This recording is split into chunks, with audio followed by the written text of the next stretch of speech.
Just having a bit of a lie down in my grass.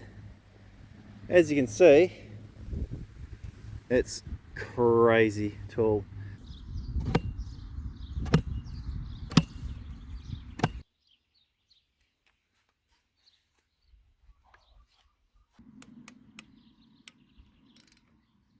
There we go. A new lamb. So we will present to you Will Smith.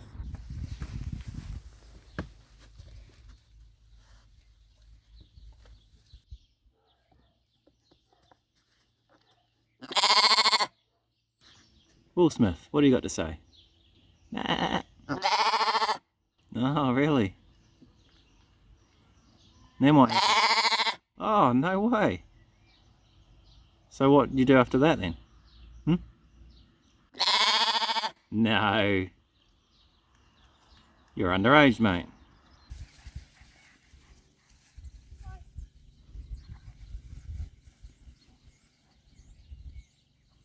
Hi, we're Chantel and Mark.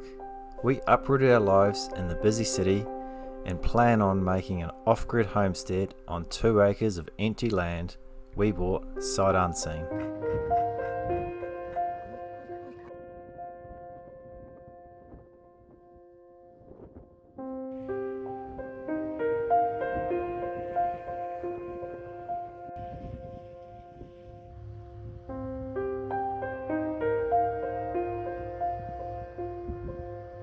We have just come back from Oxford, wasn't it? Oxford, so hour and a half away drive to go get a new member of the family, to get a new lamb. So we will present to you Will Smith.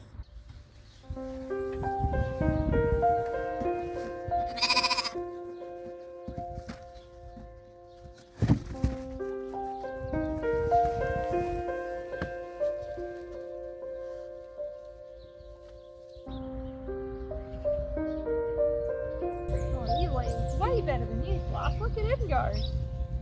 She like picks little bits off the end.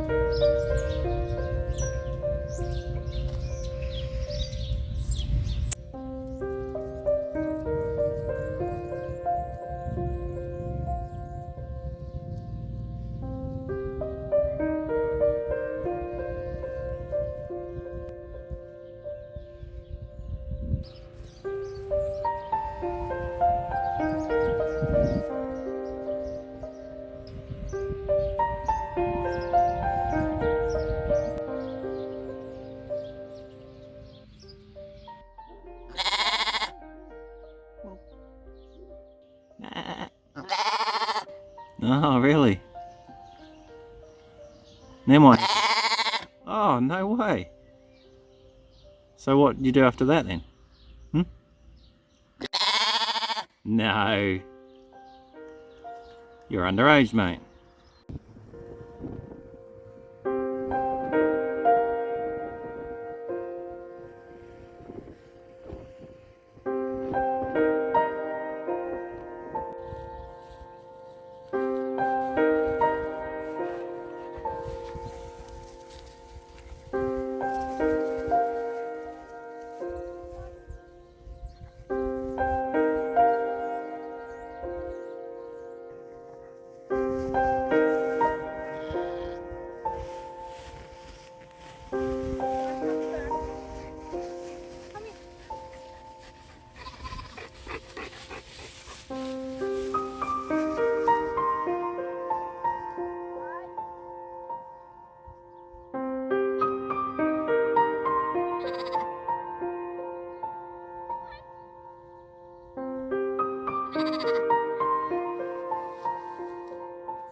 Just having a bit of a lie down in my grass. As you can see, it's crazy tall.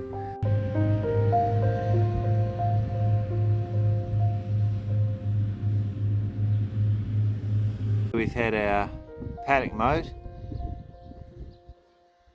The neighbour luckily has all the gear,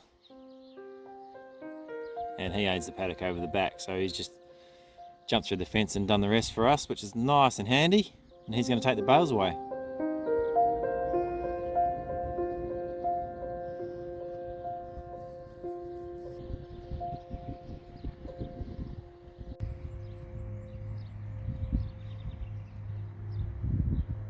So they've left some of this cut stuff here, and some over the other side of the orchard. We're going to use that as a bit of mulching around the orchard. I've got to obviously mow in here now. There was a point where the orchard was the nice tidy spot. Excuse the mower noise in the background. It's the neighbours over the other side. So got to cut all this up and chuck some mulch down. So we've got to stop all this grass growing up so close to the trees and sucking all the nutrients away from them. That'll hopefully help with our fruit. So probably bring it around the orchard, that way, down the orchard, and then make the orchard and this front lawn part of just one section of lawn, and try and just keep that mowed, because it is a lot of mowing that I'm trying to do. Probably maybe 2,000 square meters of mowing I'm trying to do with a hand mower or a push mower. It's quite a lot of work, and the grass grows in 3-4 days and needs another mow. So I need to try and reduce that space. It's a bit of a pain, but that's all right. One day, if we get enough viewers, enough subscribers, we may be able to afford a cheap ride on. And it will be a cheap ride on. We'll see how we go. But yeah, like and subscribe, guys. It's time, people. It's hard to draw when you've got a weird angle. The fence that we've just had temporarily up in the meantime has been useless. So we've got to keep these guys away from the orchard, because they're getting crazy. They're eating a lot of our trees, which is a bit of a pain. They're eating the conifers now as well. I've fenced off our hedging out the front, our pittosporums, but it's just hard to keep them out. So we've got to do a proper fence. So today's the day. I've got some fence posts. I'm going to go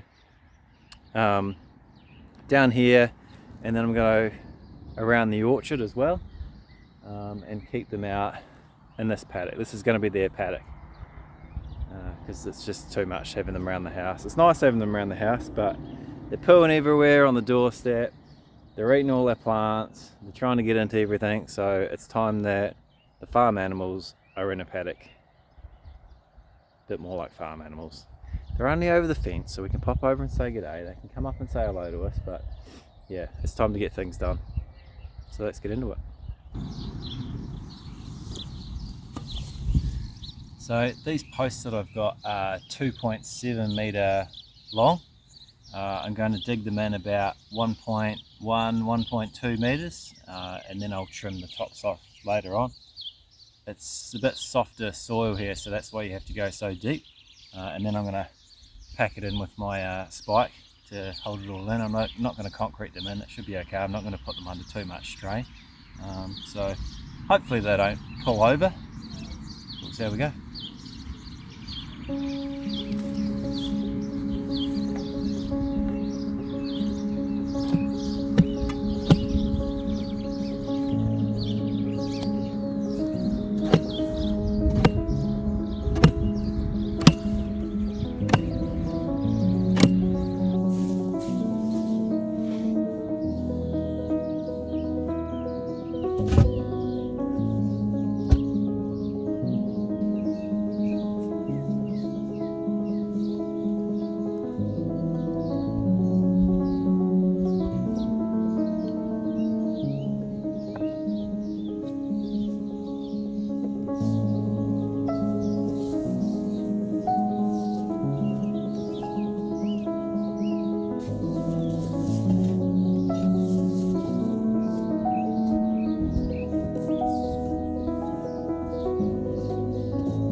Time to do some more fencing. I taught myself yesterday, gave a bit of a crack. I've got one fence up from the top of the property down to the bottom part of the orchard. So I thought I'd show you guys what I've taught myself. So first of all, we're going to get our wires. I'm going to cut myself a coil of my wire. About a coil. Yeah. It's nice and strong. So I've got myself a coil. Next thing I'm going to do is give myself a little hook here. So when I wrap around the post, I've got something to start my fence post tie. So I'll show you how this works as well. I'm going to go around.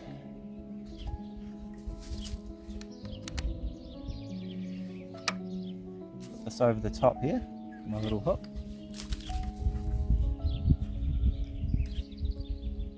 And then I'm going to go underneath here. Oh, I'll get this a bit tighter. See, I've hooked that underneath. There, like that. I'm going to stand on this other end to help keep it tight.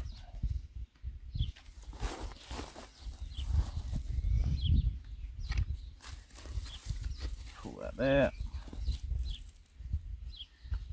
And then around here.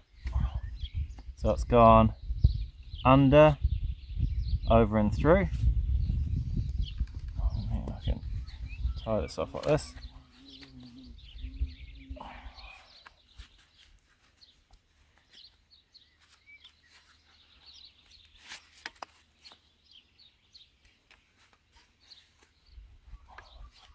Yeah, as I said, by no means am I a professional fencer.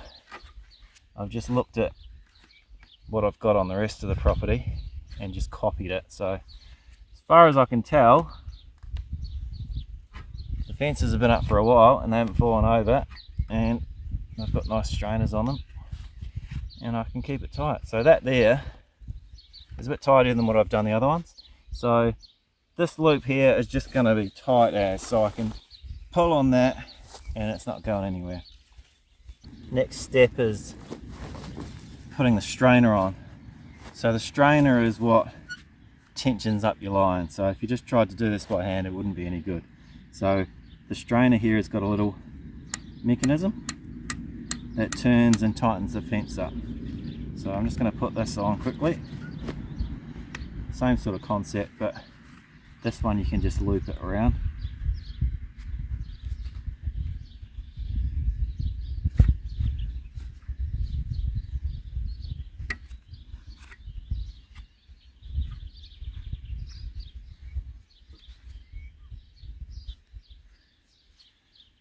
So once again, that's not going anywhere. So I'm going to come along later and I'll cut off all these tags, because we don't want your sheep or your cattle or your horses cutting themselves up on that hard bit of wire there. It's pretty dangerous. So don't worry, I will hook that off later on. So now the next step is to run some wire to the other fence. Pull it nice and tight. And see this bit here's up above. As I pull this tight here, now I can stand on the other end. I can get to this to a point where I can twist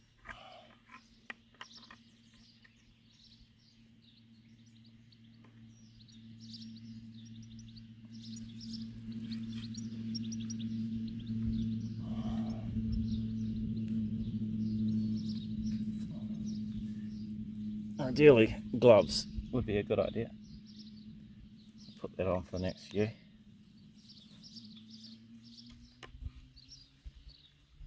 Now, I'm by no means an expert,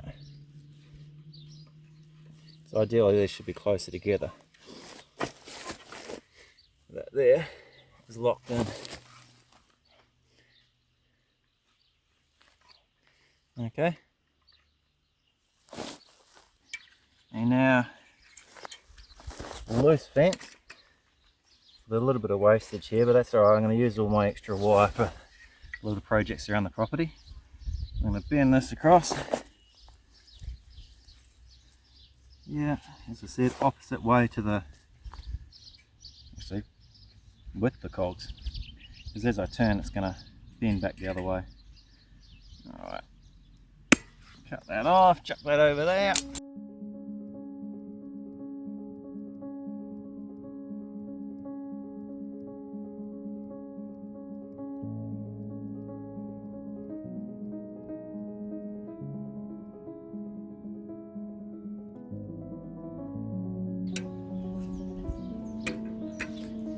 Geez, I'm making this look hard, aren't I?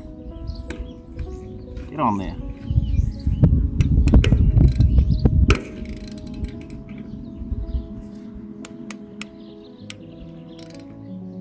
There we go.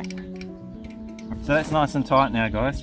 So having the strainer on here, obviously these aren't as tight as I can do them. Obviously, well, they're as tight as I can do them by hand. But as this stretches along, the wire will squeeze and close over a little bit. So you've got to come back in the next day or so, or even later on today, and re-strain them, tighten them up again, because this will loosen off as the wire closes over a little bit more. So you've obviously got a knot on your strainer, you've got a knot on each post as well. So there's 3 places where the wire will flatten off a little bit more from what you've done. So that's just a little bit of a tip for you, because I'm sure people have got it all set up and gone, yeah, all good, and then it's wobbly as hell and the sheep just go straight through it. So that's the whole point of the strainer system. So it's quite clever actually. But yeah, pretty happy with myself teaching myself how to do that just by looking at the other fence. So I'm going to carry on. So the last little thing to do, you've got to nail off with some new nails onto the post, just so to make sure the wire doesn't go up and down the post. And obviously, as I went through earlier, I didn't say, but I went through the bottom row of my fence standards, or waratahs, whatever you call them in your country. So that's going to keep that tight and down the straight line there as well, and stops it from flexing out from the fence. So first row is going to be just a normal wire. Second row is going to be what's called a hot wire, and that's going to be electrified. That's going to go on the outside of the waratahs through an insulated plastic little grommet thing. And then obviously I need to, I'll show you, I've got these ones. I've got these ones, so these are insulated fence strainers. So it goes this way, and you've got your it goes this way. You've got your hot wire running down the other end, and then I've got a double-sided version of this. To stop the electricity from going into the fence post. So it's just the wire to wire. So I'm going to go normal wire, hot wire, normal wire, hot wire again. So I'm going to have 2 hot wires, and I'm just going to loop a wire to that. So I've got a solar electric fence, because if you don't have it electrified, unfortunately the sheep will test your fence, and they will just keep pushing through, and they absolutely love this orchard, which is a bit of a pain in the butt. So it's really not that strong, so don't worry, I'm not going to be zapping the sheep. It just gives it a little tick. It's like getting a little slap. So and I've got myself plenty of times, and it's fine, and I've got lots of wool generally to go through, so don't worry too much. It's not going to hurt the sheep. But yeah, normal wire, hot wire, normal wire, hot wire, and then 2 normal ones at the top, and then gonna have a nice solid fence.